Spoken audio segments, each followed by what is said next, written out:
عمران خان صاحب کی رات گئے ایک آڈیو لیک کی گئی اور ایک تصویر جو ہے وہ بھی منظر عام پر آئی۔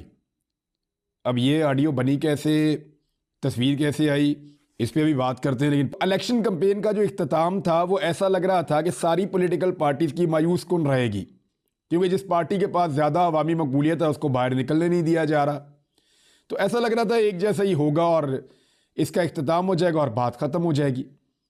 یعنی 6 مہینے محنت کی گئی کہ عوام اس آدمی کی آواز نہ سن سکے، 6 مہینے محنت کی گئی کہ اس آدمی کی کوئی تصویر عوام نہ دیکھ سکے۔ ان دو چیزوں کے اوپر بڑی سخت محنت ہوئی ہے، اور یہ محنت کرنے کے بعد کوشش کی گئی کہ اس کو یقینی بنایا جائے جب تک کہ پاکستان میں الیکشن نہیں ہو جاتا۔